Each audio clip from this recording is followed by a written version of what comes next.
Avance Educacional retoma seus trabalhos hoje, tratando ainda da flexibilização curricular.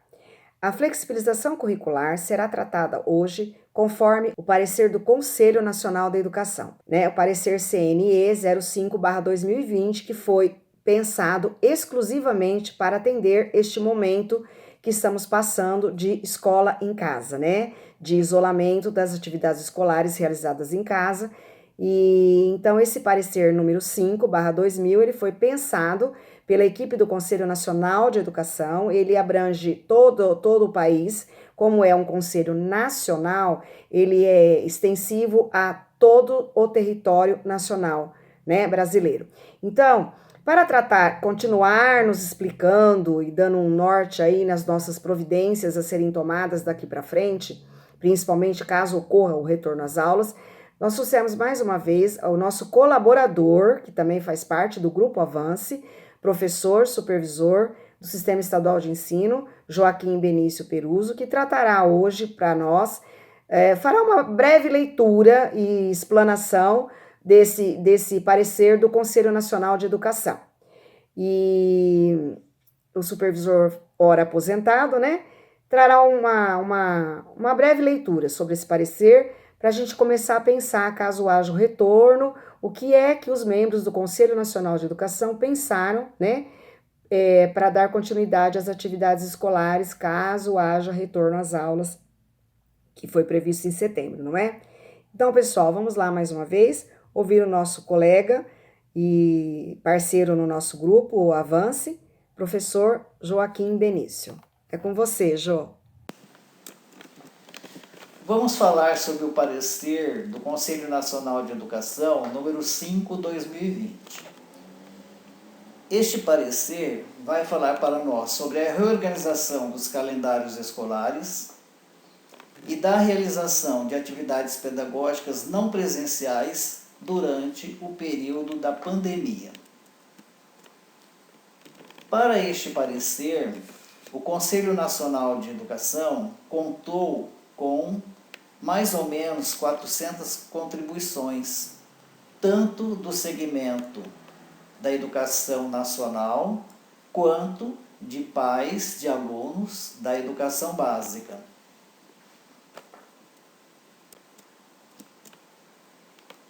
Esse parecer 5/2020 também fala para nós que a possibilidade de longa duração da suspensão das atividades escolares presenciais por causa da pandemia poderá acarretar dificuldade para a reposição de forma presencial da integralidade das aulas suspensas ao final do período de emergência, com o comprometimento ainda do calendário escolar de 2021 e, eventualmente, também de 2022.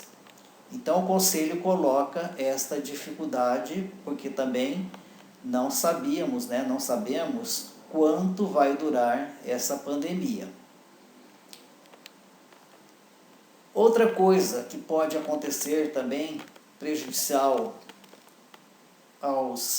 à educação, são os retrocessos do processo educacional e da aprendizagem aos estudantes submetidos a longo período sem atividades educacionais regulares, tendo em vista a indefinição do tempo de isolamento. E também pode acarretar danos estruturais e sociais para estudantes e famílias de baixa renda, como estresse familiar e aumento da violência doméstica para as famílias, de modo geral. E também o abandono e aumento da evasão escolar, que nós estamos sempre lutando, fazendo algo para que esse abandono e essa evasão escolar não aconteça mais nas nossas escolas de educação básica. Continuando sobre o parecer número 5/2020 do Conselho Nacional de Educação. O documento é importante porque apoia e estimula ações frente à pandemia do novo coronavírus isso auxilia as redes de ensino estaduais e municipais no acolhimento ao direito de aprendizado no país.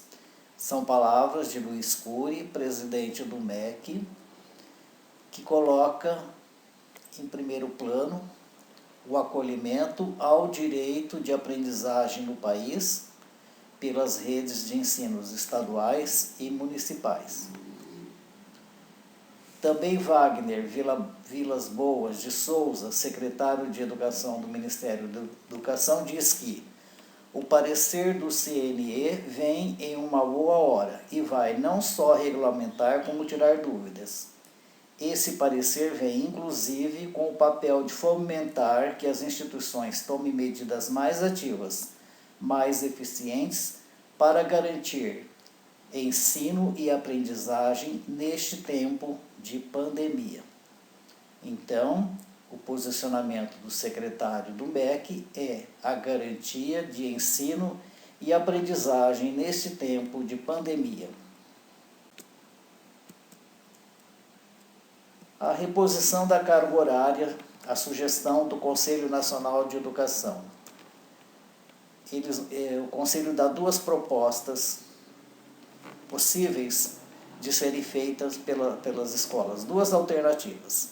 A primeira seria períodos não previstos no calendário escolar, como o recesso escolar do meio de ano, de sábados e a reprogramação de períodos de férias. Esta proposta já não é mais possível fazer, no recesso escolar do meio do ano, porque ainda continuamos no período de emergência. Mas temos, assim que voltar, temos sábados, períodos de férias que podem ser utilizados. A outra alternativa é a ampliação da jornada escolar diária por meio de acréscimo de horas em um turno ou utilização do contraturno para atividades escolares. O parecer do MEC traz algumas recomendações para os níveis de ensino. Na educação infantil, na creche e pré-escola e também no ensino fundamental dos anos iniciais, o MEC recomenda uma aproximação virtual dos professores com a família, de modo a estreitar vínculos e fazer sugestões de atividades às crianças e aos pais e responsáveis. E no ensino fundamental, ele recomenda também que o papel da família, o papel dos pais, é de mediadores familiares. Porém, eles não substituem a atividade do professor.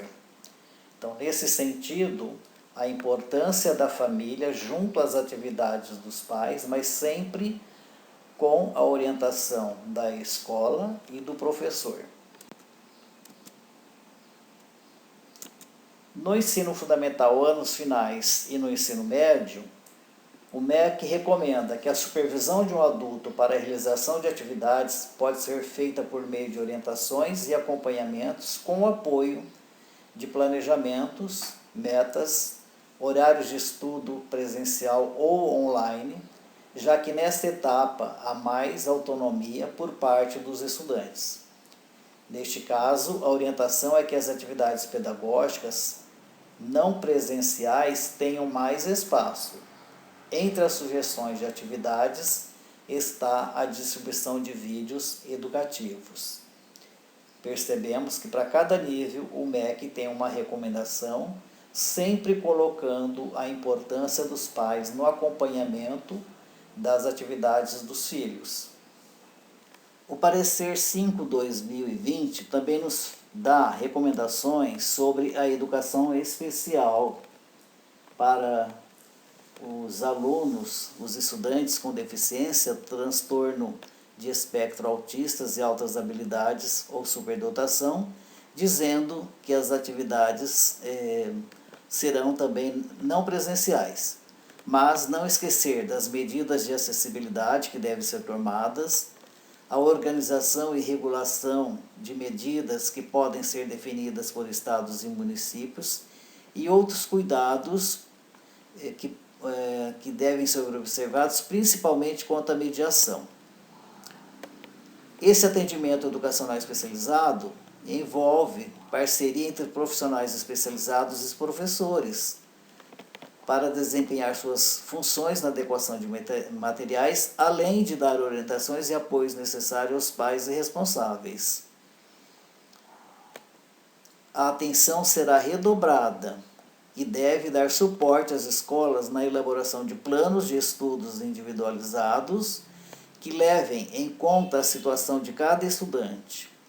Vamos lembrar aqui que o papel da família é parte importante do processo.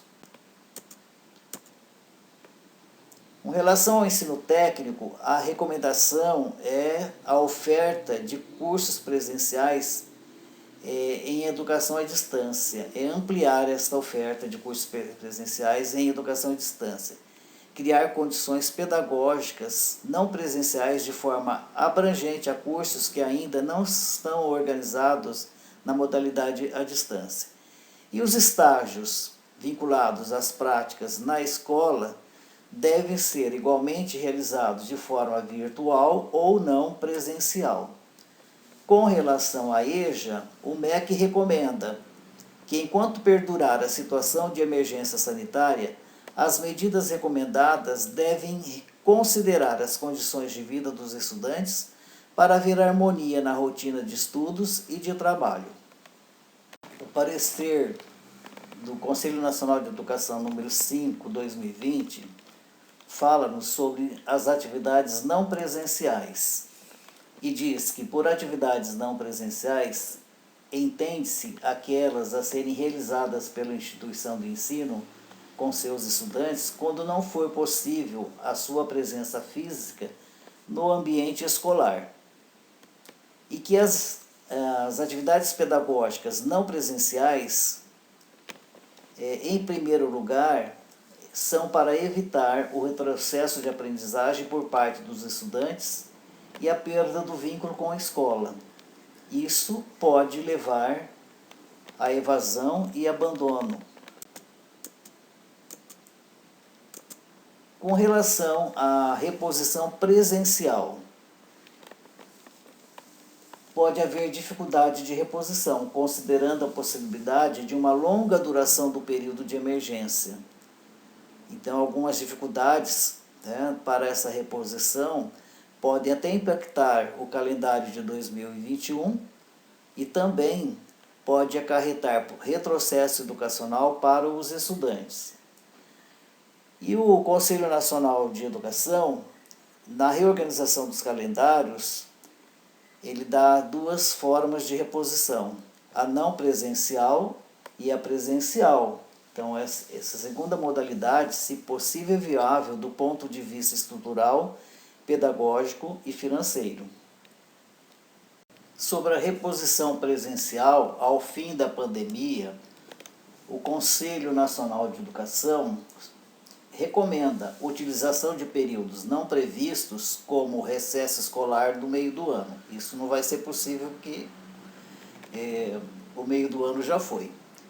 Também recomenda que se utilizem os sábados, reprogramação de períodos de férias, eventualmente avanço para o ano civil seguinte para a realização de atividades letivas como aulas, projetos, pesquisas, estudos orientados ou outra estratégia. E a outra sugestão é a ampliação da jornada escolar diária por meio de acréscimo de horas em um turno ou utilização do contraturno para atividades escolares. A reposição presencial ao fim da pandemia com certeza trará muitas dificuldades para as escolas, para os alunos, para as famílias, para todo o sistema de ensino.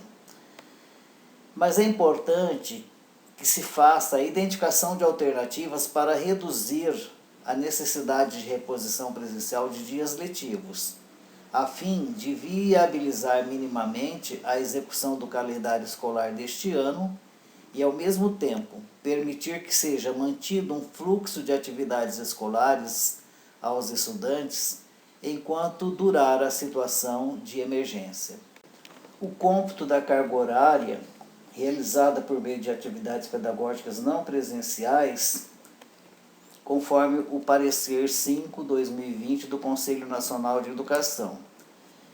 Diz que o desenvolvimento do efetivo trabalho escolar por meio de atividades não presenciais é uma das alternativas para reduzir a reposição de carga horária presencial ao final da situação de emergência e permitir que os estudantes mantenham uma rotina básica de atividades escolares, mesmo afastados do ambiente físico da escola.